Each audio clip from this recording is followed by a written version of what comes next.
I really was hoping that I'd start this off by talking about the Buffalo Bills going to the AFC Championship, but I did wear my Bills colors, but that's not for this year. Hopefully next year we'll have better luck. I want to thank everyone for coming to the first public safety briefing of 2024. As you know, we did these quarterly last year, and we will continue that this year. And I'm joined today by my Manager of Emerging Initiatives, Sadie McCallan, the Director of Emergency Management, Fred Ryan, our Police Chief, Stefano Napolitano, my Advisor on Violence Prevention Services, Victor Saunders, Corporation Counsel, Patrick Beef, Director of Emergency Communications, Mike Soretto, Commissioner of the Department of Recreation and Human Services, Shirley Green, and Rochester Police Department Chief, David Smith. I want to thank you all for joining me. As I have always said, we wanted to make sure that on a regular basis we keep the community informed about our progress on public safety. I'm here today, as you know, with members of my team. While all of my members of my management team are responsible for public safety strategies, this group works hard on these issues. Every member of my team plays a role in keeping this community safe, but today they're going to focus on some of the work that's happening in their bureaus, and you'll hear from all of them in a second. Sadie and Fred are newer to our team. Fred just joined our team, and we're excited about Fred's experience in emergency prevention, preparedness, and management, and he'll have and play an important part of our public safety efforts as we go throughout 2024. Now, as you've heard me say, we are working to create a safe, equitable, prosperous Rochester by inspiring hope and delivering opportunity for everyone. Safe, equitable, and prosperous. As you know, that order is deliberate. It's deliberate because you can't have prosperity if you don't have equity, and you can't have equity if you don't have safety. So safety, public safety, is our top priority, and despite the meaningful progress we are making, it remains our biggest challenge and one that will continue to be our #1 priority in 2024. In a few minutes, I'll turn over the microphone to some of these leaders to provide specific details about that progress. But if there is one statement that sums up those details, one takeaway is this: Rochester is getting safety because our public safety strategies are working. And I want to be clear, because there's a lot of pundits out there. None of us are patting ourselves on the back so hard that we're going to hurt our arms, but it is important to look at the numbers and talk about the numbers. You've heard me describe that strategy countless times by now: suppression, intervention, and prevention.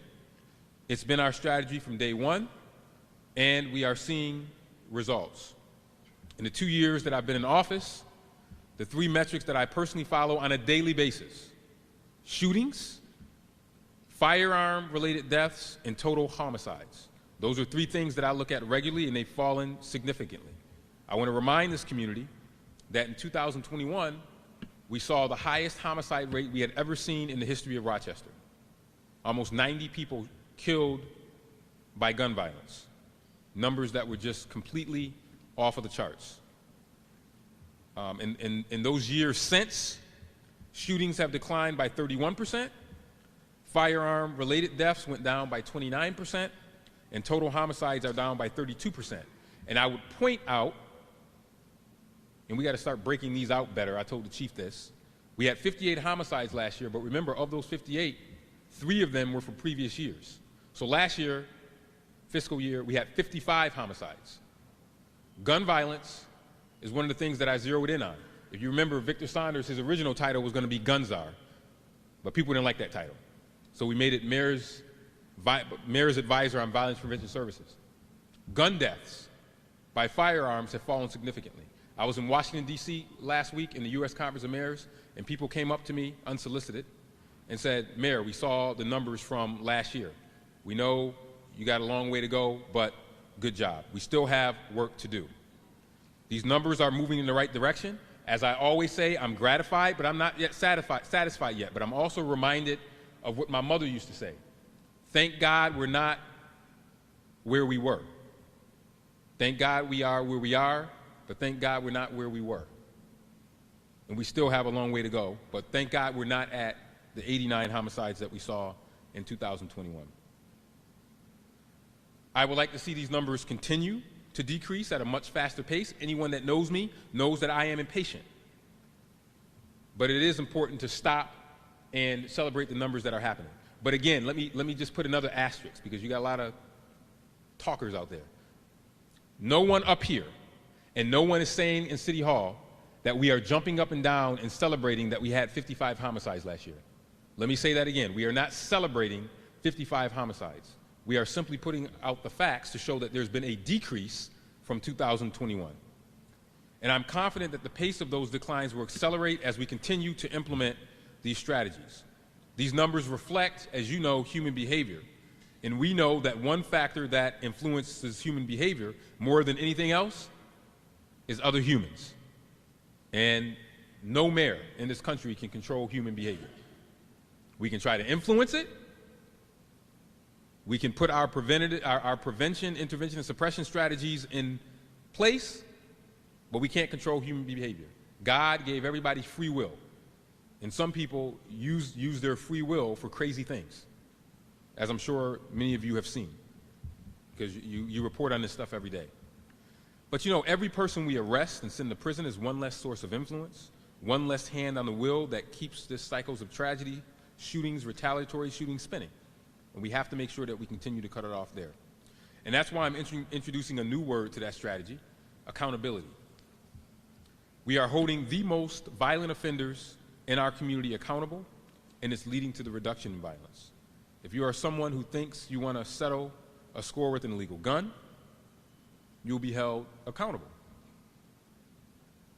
We do this also by making sure, if the state laws can't do it, we've been successful at this by using our federal partners, which we will continue to do. And I'm sure the chief would mention this. The unprecedented partnership between the U.S. attorneys and ATF has helped us become a model for the country.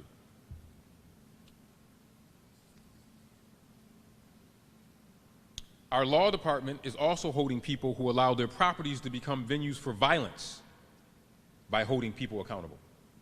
And Mr. Beath will talk about that as well. We can't have properties that are being used for dens of iniquity, places of violence. We stepped that up last year, as you know, and made sure that we closed down problem properties where a lot of these gun crimes start. Our Code Enforcement Bureau is holding landlords who think it's okay for their tenants to live in squalor and in other living conditions that perpetuate violence accountable. And we will use every opportunity we can to hold those accountable who contribute to violence, either directly or indirectly. And that's the message that I want to make sure that we send in 2024. We aren't just suppressing crime. We are changing the conditions on the street that contribute to violence by holding people accountable. Now, before I start introducing other speakers, I have one other announcement. As we continue making this community safer, I know that perception is just as important as reality. People have to be safe, and they have to feel safe. That feeling is very important. And for people to feel safer, we have to foster confidence. And as you know, transparency has been the hallmark of my administration, because you have to open and be forthright in order to instill confidence. And that's one reason we hold these periodic news conferences and updates on public safety, to be transparent and to foster confidence. So in the spirit of transparency, I'm pleased to announce that our team has begun work to create a public safety dashboard that will allow our constituents and our city council members to check on the progress on our strategies in real time. Yes, you have the open data portal, but this will be another enhancement that will look at all of our prevention, interventions, suppression efforts in real time on our website, and it will be updated on a regular basis. And that it will be another source for you to be able to go and get information in addition to the open data portal. The open data portal is a moment in time. After somebody's shot, that's too late. We want you to be aware of our efforts that we're taking to prevent this stuff as well, and we're going to present that in a way that you will be able to understand it and that we will be able to communicate it to the community. This will make more information available. It will make it more accessible. We have to find ways to make data easy to find and to understand. We have to show people where our strategies are taking us so they can see where these investments are going. As I tell people, the open data portals tell, the dashboard will show. The open data portal tells, the dashboard will show. And thanks to our partnership with Bloomberg City Data Alliance program, we have a citywide data team that is getting really good at finding new ways to put data to work for us.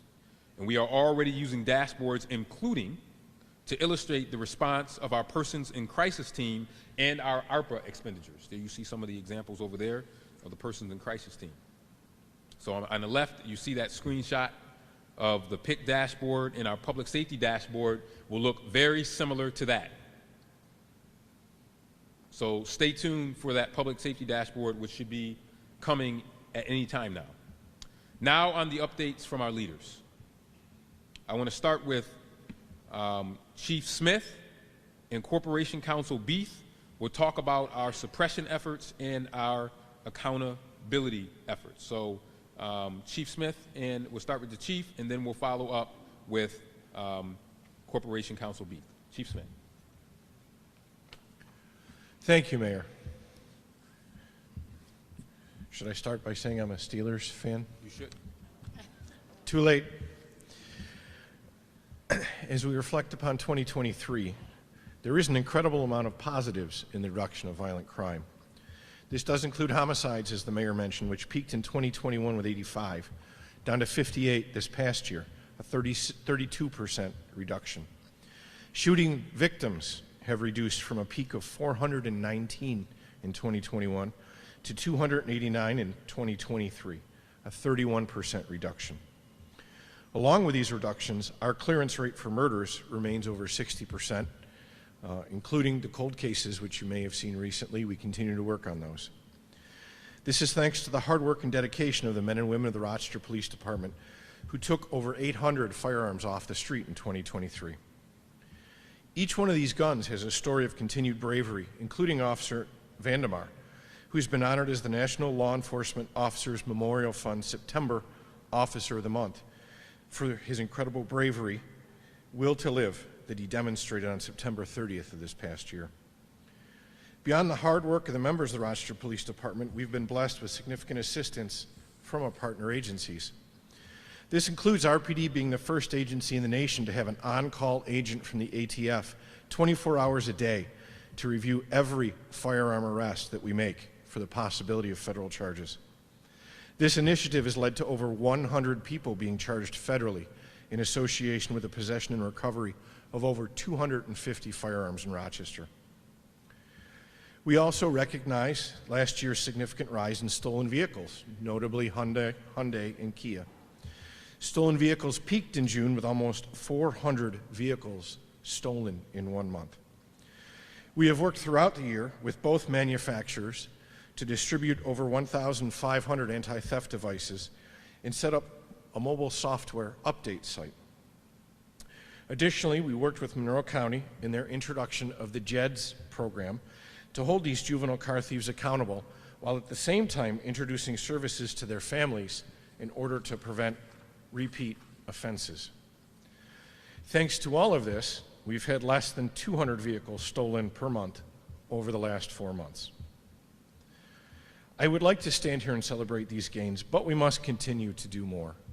We've said many times we have a lot of work to do. What does this look like? Thanks to our partnership with the ATF and the Monroe Crime Analysis Center, we now have our own NIBIN machine in the Public Safety Building. This on-site technology allows us to receive gun correlation and information in a matter of hours rather than months. This allows our investigators to not only quickly associate an offender with a gun, but helps us to track crime guns in disputes and to also direct preventative measures. This partners perfectly with our multi-million-dollar increase in GIVE funding that targets firearm-related violence. We have also begun a non-fatal shooting initiative with the Monroe County District's Attorney's Office They've been gracious enough to assign an assistant district attorney to respond directly to non-fatal shooting scenes in order to work hand in hand with our investigators. Prosecuting non-fatal shootings in the manner that we investigate homicides is leading to additional arrests and successful prosecutions. Additionally, we recently realigned the staffing assignments of our department and created the Violence Prevention Section. This is a dedicated group of officers assigned to go into the hotspots across our city and address patterns of violence and ongoing feuds. Additionally, we've increased the number of officers assigned to our 4 major patrol sections in the hopes of decreasing response times and becoming more fiscally responsible with our overtime expenditures. This has also allowed for a return of dedicated foot patrol officers in the Central Business District. And remember, those changes, we implemented them. It was toward fall last year when we were finally able to get those anti-violence initiatives in place. So with them in place for an entire year moving forward, we're expecting to see greater results. As we move into 2024, we're continuing to work with all of our partners across our community and at the same time working towards increasing our ranks. We are currently also working with the Department of Justice's Public Safety Partnership, which includes a very soon-to-be-released community engagement report, which again, we asked our public safety partners to come and review our community engagement, review our non-fatal shootings. Those 2 reports are completed and we'll be releasing them shortly. However, we are currently 93 officers short in the RPD. The next civil service exam was just announced. It's March 2nd. It has a February 9th sign-up deadline. So I encourage anyone interested in being part of the change in reducing violence in Rochester, sign up and be a part of that change. cityofrochester.gov/join-RPD. Thank you. Thank you, Chief. The NIBAN machine is a game changer, and I can't say enough about the funds for the gun-involved violence elimination program, which has really allowed us to focus on gun crimes and violence. Now I'm going to have Corporation Counsel Patrick Beath, who will also talk about some of the suppression efforts and accountabilities that is coming out of the law department. This is an all-hands-on-deck approach from all city departments to help transform violence and drive down violence in our community. Patrick. Thank you, Mayor. Good morning, everybody. The law department in 2023 has continued to aggressively target nuisance properties. We're doing that in conjunction with the police department, with the neighborhood service centers, and we're using primarily the mayor's gun violence emergency proclamation as a tool to allow us to nimbly react to parties that get out of control at commercial or residential locations and lead to violence. That emergency order allows us to go in and immediately close down a location with the aim of getting the owners of the business or the owners of the building into the law department to speak with the law department, the police department, the neighborhood service center, and come up with an abatement plan to stop the violence from happening again. And we find in the great majority of cases that is a successful approach. We get folks in and they partner with the city to close for a period, to reduce business hours, to increase security, to take the steps that need to be taken to make sure violence ends at some of these locations. In the past year, we've used emergency orders to close 20 properties and then use that as leverage to get cooperation from the owners. Now, as I said, in the great majority of cases, that's all we need to do, but there are some folks that we need to take to court, and we're not afraid of doing that. If we have a nuisance property that we can't shut down through cooperative efforts and the use of the gun violence emergency order, we'll start a court proceeding. And there are 3 of those that I want to highlight for you today. The first one is Flatliner's Tattoo Shop. Early in 2023, this tattoo shop located in the Northwest was holding late night parties. They didn't have an entertainment license, they didn't have a liquor license, and violence broke out. We attempted a cooperative approach, it was unsuccessful. So we started a court action and we obtained an order that allowed us to remove the tenant of that property, remove his personal effects, and shut the place down for a year. That ended the problem. The chief spoke a little while ago about the problem we had in the beginning of this year with car thefts. We've addressed that through the nuisance enforcement as well. All City Auto Parts is an unlicensed junkyard that operates in the northeast section of the city. What we found earlier this year is it was also a place where people were bringing stolen cars.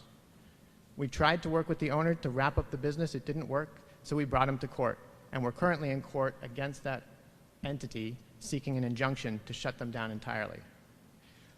And finally, most recently, on New Year's Eve, we had an unfortunate shooting at 336 Hawley Street where there were 3 victims.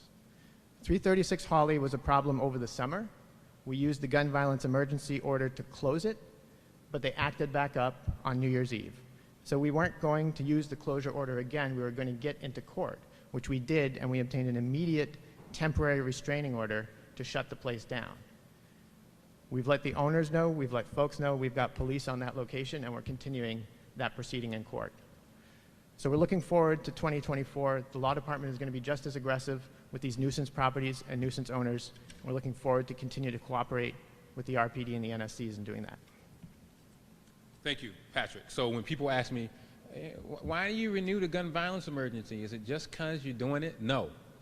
This is the reason why we do it. Because it gives us the ability to be nimble and to shut down nonsense before it happens. That's why we have it. That's why we have the gun violence emergency. That's why I renewed it. And that's why I'm going to keep renewing it until I see the 10-year average of shootings that are down. So we're not renewing the gun violence emergency just because it's something for us to do. We're using it because we can be strategic, and instead of using a sledgehammer, we can use a scalpel to target the worst of the worst individuals that wreak havoc in the city. And you may not see big splashes when we do it. Patrick just mentioned some of them, but there's a lot more. But we will continue to do that, and we believe it's working because of the numbers that the chief just talked about and I talked about. But again, and I'll keep saying this throughout, I'll do an asterisk, because I know some people are going to say, oh, they're jumping up and down about 53 homicides. No, we're not. We're showing that you have to have a logic. And the logic of prevention, intervention, and suppression, along with the gun violence emergency and the preventative stuff that you're going to hear about in a second, we believe that the proof is in the pudding and that the numbers over the last 2 years show that it's working. With that, I want to bring up Dr. Green, who will talk about our intervention efforts, and then after Dr. Green, I'll have Victor Saunders talk about some of the other efforts. Dr. Green? Thank you, Mayor. I have had the opportunity to work with young people for over 30 years, and the work that the Department of Recreation and Human Services does adds to that great work that I've done. Education includes intervention and prevention, dealing with all types of young people. When we talk about violence prevention, we must talk about the interventions that are in place for our young people, and that is what DRIVES focuses on. This year, we will continue to address the mental health needs of our young people. We will continue to provide opportunities for them to enter the workforce, as well as provide them opportunities for growth and development. We want people to know it's okay not to be okay, but DRIVES is here to support you. One of our intervention prevention strategies is providing opportunity and hope through having job opportunities. The Summer of Opportunity is one of the vehicles for job placement. We work with over 30 partners who provide job placements for over 250 young people. We not only look for the traditional employers, we seek non-traditional employers as well, such as a group we work with called Breathe Deep, where young people work in a field dealing with their own social-emotional learning needs. We also provide growth and development work experiences, primarily focused on our 12, 13, and 14-year-olds. They're too young for a job, but they are not too young to learn skills to become future employers. We also provide mental health support in our centers, thanks to our partnership with the Center for Youth and working with Monroe County. This provided embedded supports in the recreation centers.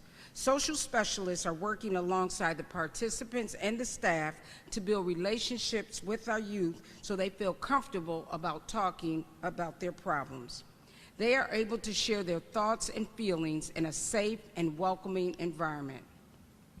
Social specialists started in the recreation centers in July of 2023, and within the first 2 months, they met with over 210 youth, and they had over 630 touch points with youth. Topics included relationships, teamwork, anger, bullying, communication, decision-making, and problem-solving, all the necessary tools to make a greater impact on our youth. In addition, we have the Crisis Intervention Services, which consists of the Homicide Response Team, Community Support Counselors, and the Person in Crisis Team. Yesterday, on January 22nd, was the 3rd year anniversary of our PIC team. They responded to more than 10,000 calls last year, and the data confirms what we suspect. The PIC team is helping to save lives. The PIC team responded to 33 calls for people with homicidal thoughts, including 8 with an intent to act. They also responded to 268 calls for people with suicidal thoughts, including 20 that had already reached the attempt in progress stage.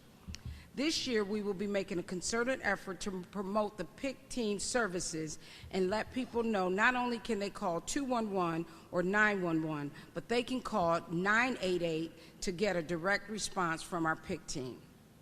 The R Centers encourage parents to register with our R Central to utilize our recreation centers for after-school and school break activities. Our centers keep kids physically active, mentally engaged, and emotionally supported by caring adults. We will be switching to daytime hours during our upcoming February recess, as we did during winter recess. Youth employment and financial empowerment continues to be a focus. Our Summer of Opportunity applications open on February 1st. I want to repeat that. Our Summer of Opportunity applications open on February 1st. Work readiness programs for our 12, 13, and 14-year-olds will continue this summer. We also have our seasonal work applications for our youth now on our city website at cityofrochester.gov/jobs. We will continue working with the Office of Financial Empowerment to teach our young people how to manage their money. We also have many adult services in our recreation center focused on social, emotional, and other activities. Beginning on February 1st, we will have what we call Thursday Thinkers at the Adams Street Art Center, which will be a series on a variety of topics for our adults. We also have workforce development services where we work with 9 partner agencies funded through ARPA to ensure opportunities for our adults in the workplace. We will be holding our first employment year fair of 2024 at the Phyllis Wheatley Library on February 22, 2024, and we look forward to those who are looking for employment to join us. Thank you. Thank you, Dr. Green. Just a couple of things I wanted to highlight. This socio-emotional support, counseling support in rec centers is brand new, and it's already bearing fruit. And the success that we're having with 12 to 14-year-olds who are not able to get work permits yet, but able to get dollars in their pockets and learning job training skills. And then in addition to our traditional job programs, have made a major impact in our prevention efforts. Because if you keep young people busy, they don't have time to get in trouble. They don't have time to steal cars. They don't have time to pick up a gun. They're on a positive trajectory, and that's what's happening in a lot of our centers, in addition to their families, because it's the youth and the adults. Mr. Saunders.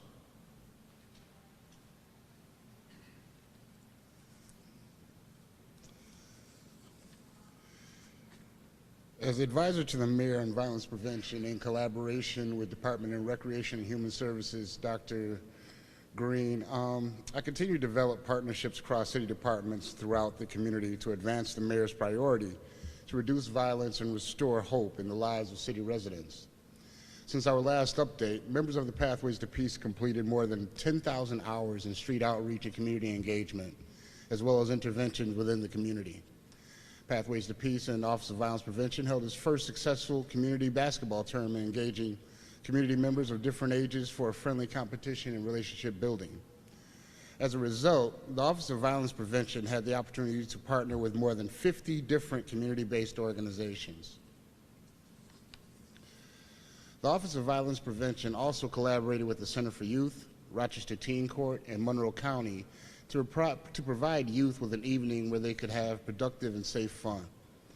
The Office of Violence Prevention, in partnership with AFSCME, enlisted 26 vendors from various apprenticeship and construction trades to put on an inaugural Rochester Labor Council apprenticeship and career fair, which we are presently planning our second one now. The City and Rochester City School District expanded its agreement to include additional school-based Pathways to Peace youth intervention aides to work in a total of 9 different Rochester City schools. The intervention aides provide counseling and social-emotional wellness supports to students. Office of Violence Prevention staff completed a training in cognitive behavioral therapy by the National Institute for Criminal Justice Reform and the Healthy, Wealthy, and Wise curriculum, after receiving the Gang Crime Research Counseling Certification in Chicago, Illinois. The training enables our Pathways to Peace outreach and school-based workers to recognize the early warning signs of a youth who could be heading down a path of violence or gang involvement. The team also learned ways to intervene and change negative behaviors into positive ones. Next month, the Office of Violence Prevention will have successfully completed its first cohort of the Advanced Peacemaker Fellowship model for gun-involved intervention and prevention.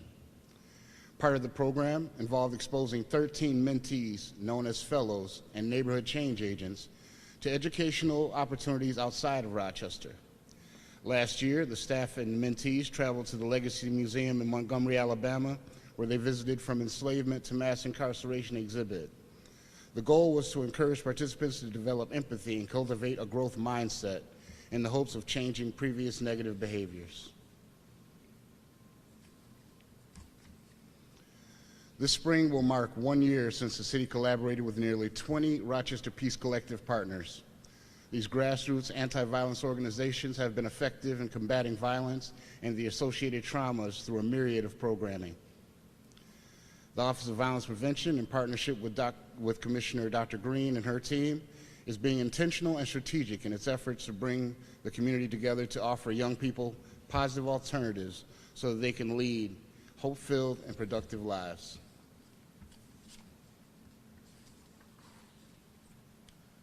Thank you, Mr. Saunders, and for all of your work. We asked him to do a lot, and he is doing it, so I greatly appreciate it. Particularly our work with the Peace Collective, which you will continue to hear more on. This is all about collaboration. Mr. Saunders is responsible for making sure that all the pieces across the city are collaborating to make sure that we are able to reduce violence. I also wanted to add a piece about the Choose Wisdom campaign that Victor launched last year as a good example of messages that we want to get out to the community. And I know many of you have reported on that, so we thank you for that, as well as Dr. Green. Also, before I close it out with our chief, fire chief, I want to just say that no discussion of public safety is complete without the recognition of our teams led by Director Soretto at 911 and 311 in the fire department. Our emergency communications team is at the center of connecting residents with crucial public safety resources. So I want to thank Director Soretto for all the work that his team does to keep our community safe. We have one of the best 911 centers in the nation. In addition, our fire department is a model of excellence in every aspect of professionalism. We are glad that Chief Napolitano joined us in 2023, October, November, December, January. I think it's only been like 4 months. 4 months? It's been 4 months, and he's been working hard, but he's been out there in the community, trying to meet everyone. But this is a very important topic. As you know, we've lost people in fires. Vacant houses are magnets for fires.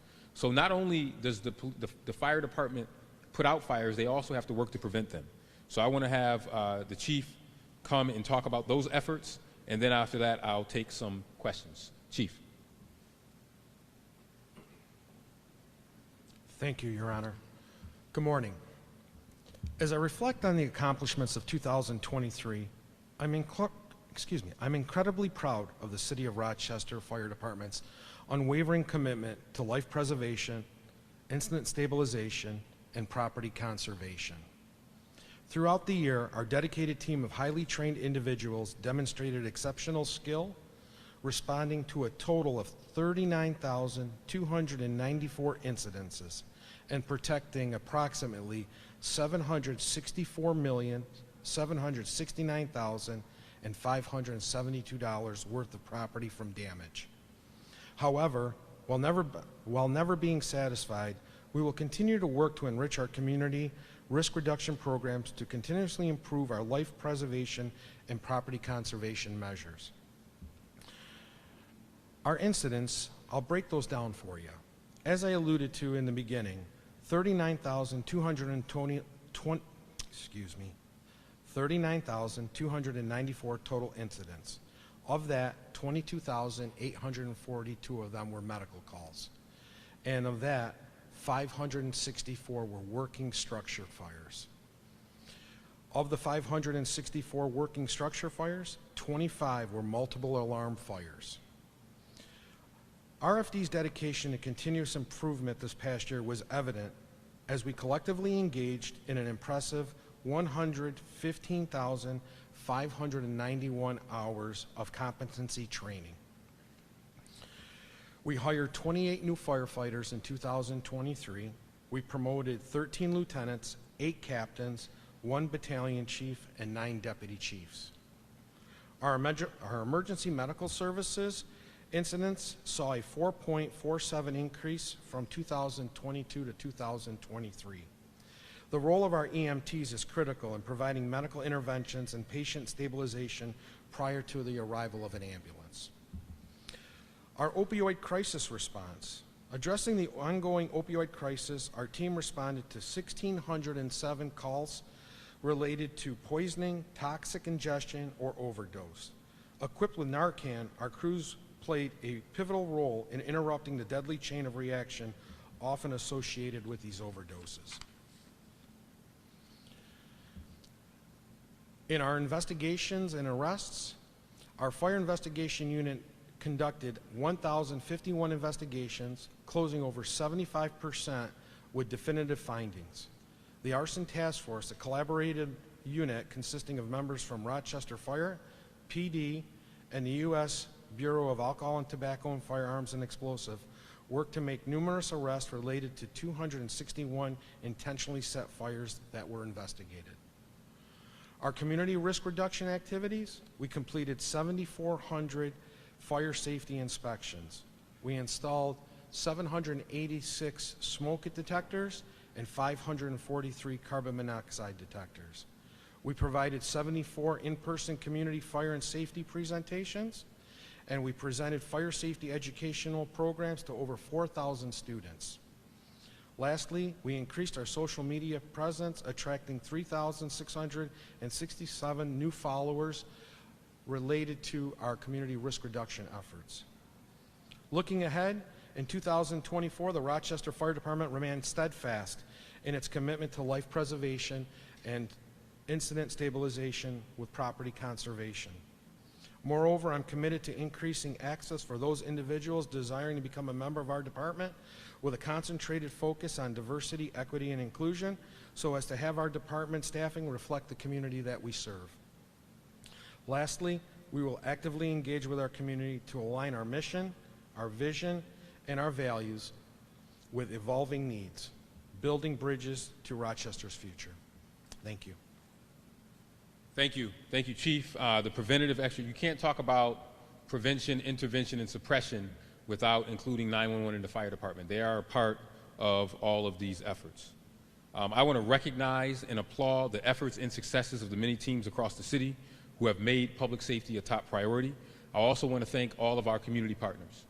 Many of the things that we work on that we deal with are the result of hearing from the community, and it can't be done without the community. So I want to thank them for their support.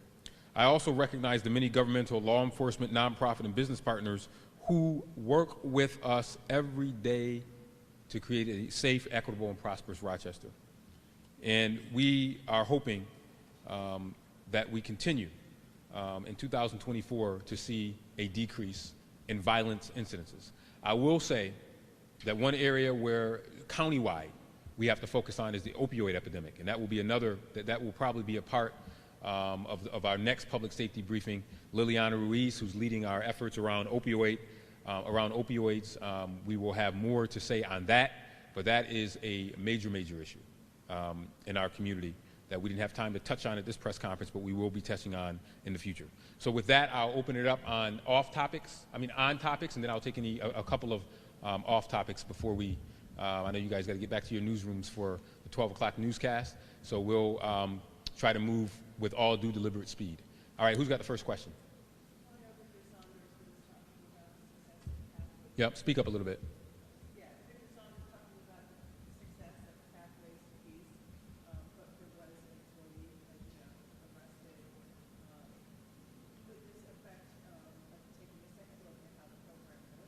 Well, if you have someone in your newsroom or in your business that does something that is negative, do you paint all reporters that way? No.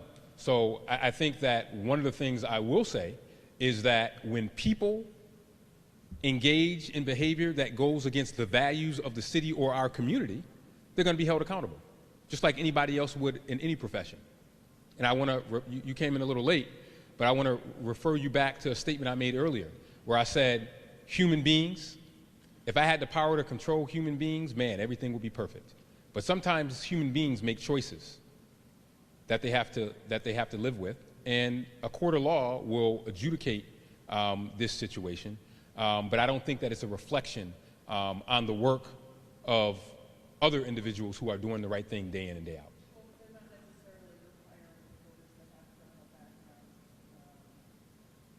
That we know of. That we know of. That we know of. Next question. You can't talk about public safety without talking about the EMS situation. Yes. You were clear a week or two ago when you had serious concerns about how AMR handled Yes. the situation. You asked for information. Have you gotten it? Where does the investigation stand? Yeah, thank you. Good question. Well, first off, as you know, I was not pleased and still am not pleased with that situation. Obviously, you probably have heard that New York State Health Department has also initiated an investigation on this matter.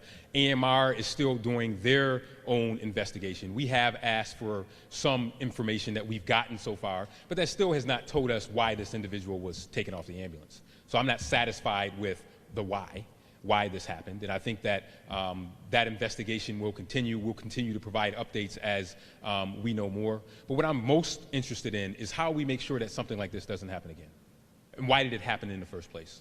I think that is what we have to figure out. So many people rely on ambulance services on a daily basis. The numbers are extremely high. So we have to ensure that if someone is calling for an ambulance, that they're going to make it to their destination, which usually is a hospital 9 times out of 10.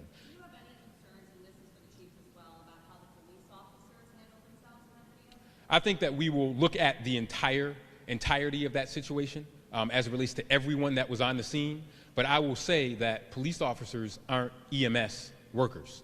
And when you have an ambulance that's on the scene, my expectation is that the experts, which are the paramedics, take care of the individual that is in a health situation in which they need help. When you have them on the scene, that is their job.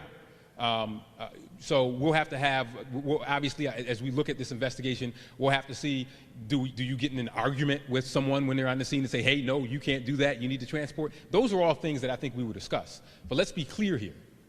The people who are responsible for medical care are paramedics. It's not like a paramedic was not on the scene. The video shows clearly that paramedics were on the scene.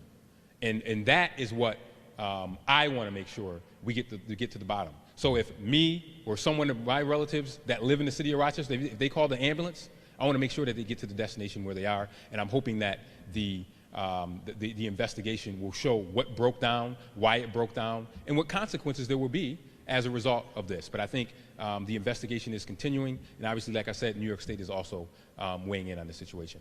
Yes?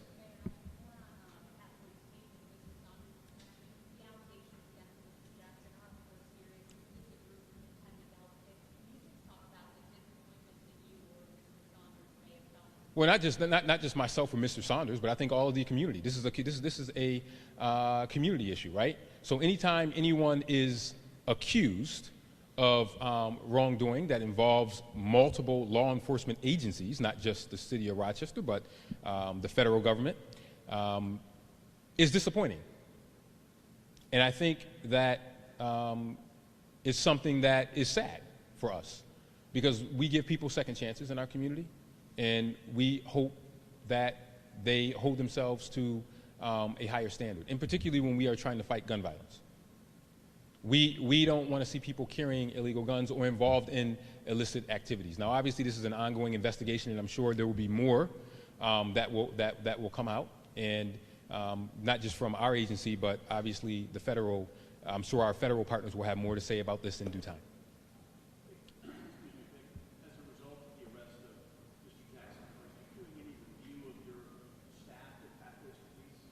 I'll take that question.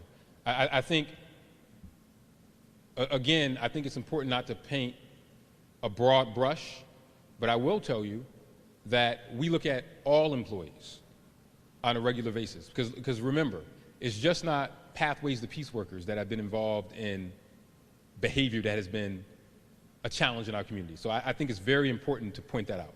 All departments, fire department, police department has had issues, all departments in our city, because we have human beings that work for us. But obviously we're disappointed whenever it is someone who is supposed to prevent violence and, allegedly being involved in a situation like this. It's not something that we like to see, but it's something that we addressed and address quickly, as we would do with anybody who had an illegal gun or were involved in illicit activities in our community. Yes.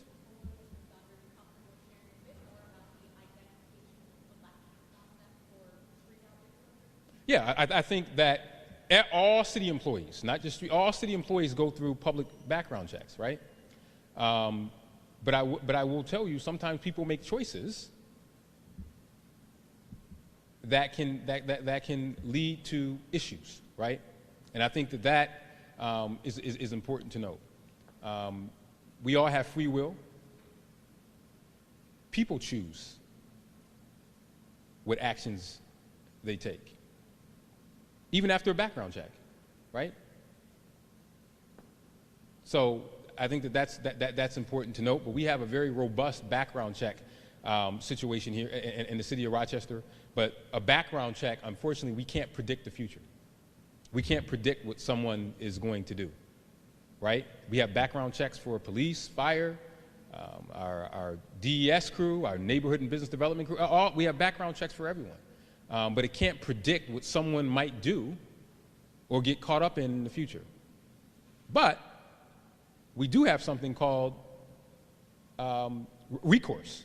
And when someone does something that is off the rails, we hold them accountable. Not only in the court of law, but also within the city of Rochester, right? And those individuals will be separated from the city of Rochester if they are found to be guilty of the crimes that they are alleged to commit. Last question, and then we got to wrap up. Last question.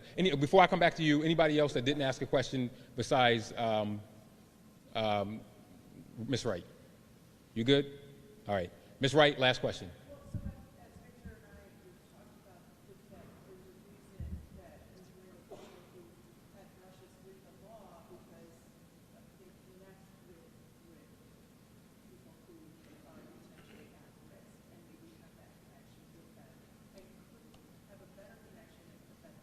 So what's the question?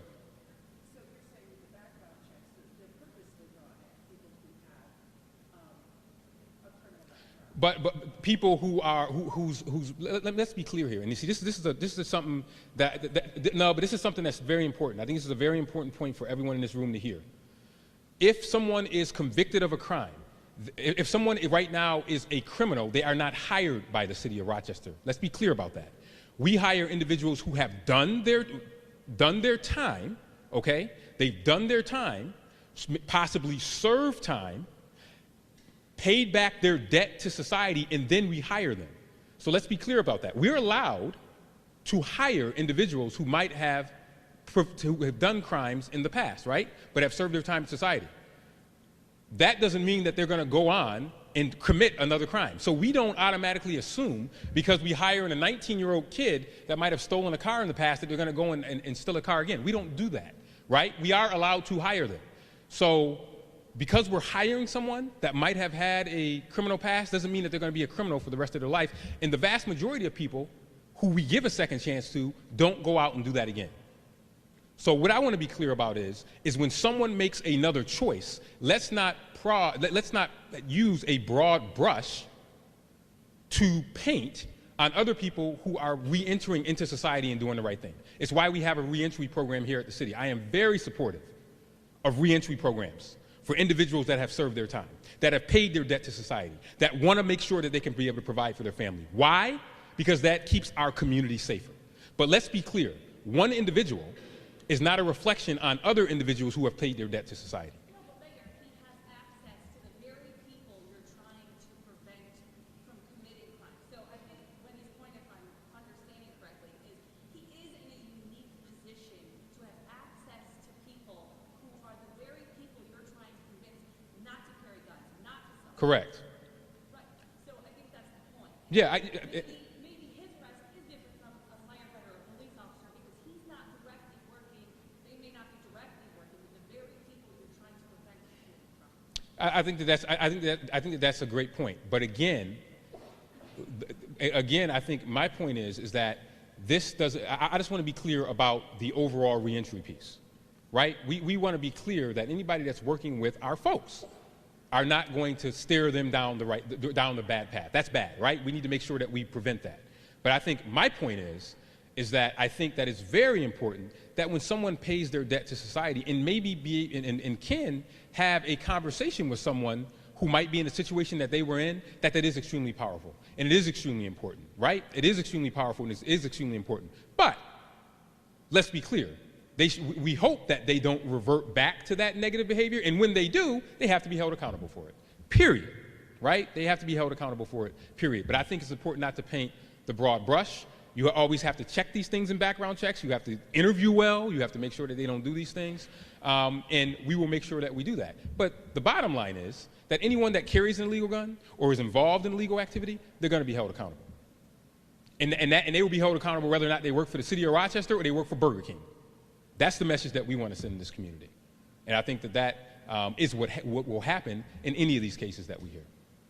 Okay? Thank you very much, everybody. Thank you.